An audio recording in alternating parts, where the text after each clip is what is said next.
Here's 5 tips for getting into classic literature and or reading difficult books. Tip number 1, don't be a coward. Go pick up that difficult book and read the first word, then the second. When you finish the first sentence, you can move on to the second until you finish the first paragraph. Once that's wrapped up, you finish the page and you keep going until the final punctuation. You're probably smarter than you think you are, so go and crack it open and give it a shot. Let's say you read Aristotle's Metaphysics and you say, well, I only understood about 30% of it. Well, congratulations. You understand 30% more than the guy who didn't even try. Tip number 2, forge ahead. Keep pushing. There are going to be points when you're reading difficult books where you might reread a page over and over and you think something's out of tune, something's out of whack. I've been lost somewhere along the way and the author is moving on without me. For example, you might read 100 Years of Solitude by Marquez, which by the way is one of the best novels of the past 100 years. I would say it's a top 5er for sure.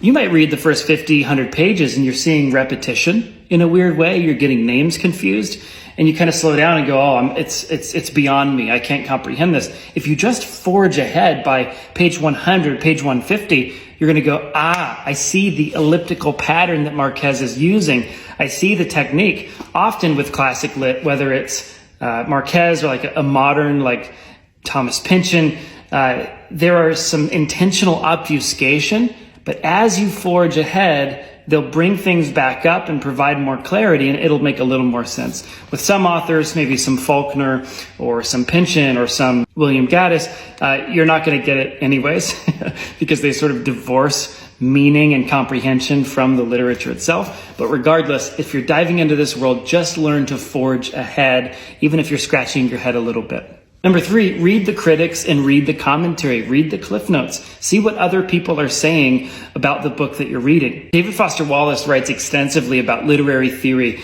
and it's brilliant. There's some literary theory that gets weird, where they sort of divorce the work from the author, and the author's intent, the author's biography, doesn't really matter and has no say-so on the story itself, because the story is whatever I get out of it. And there's this sort of subjective, self-centered thing that gets really imbalanced in certain literary movements. So be careful with literary theory. It can be a lot of hogwash. It can be really bogus.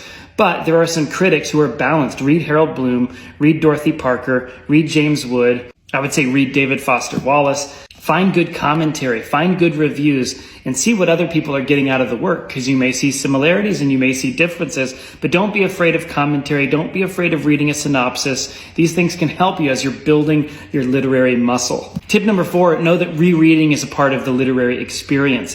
Think about a movie. You watch a movie the first time through and you get up to use the bathroom once, look at your phone a couple times, then you rewatch it and you notice things that you didn't see the first time through. There was a period where my kids loved the Bee Movie and I watched that stupid movie like twice a month. And after the 20th time seeing it, I was still picking up things that I had not seen before. How much more is that the case with a fat novel like The American by Henry James, which is brilliant, by the way. Good literature invites rereading, so be open to that. Finally, if you're reading a long book like Independent People by Haldor Laxness, this made me cry like a baby, by the way, you're going to experience a dopamine detox. You're breaking the habit of snorting your digital media, which is so addictive, and it's short form, it's sugary. So reading classic literature is resetting and recalibrating and reorienting that muscle. So if it's painful and boring at times, it doesn't mean that the book itself is boring. It means that you're changing your perception of the book, changing your perception of what good content really is. And it's a good thing to pay the price and make the sacrifice.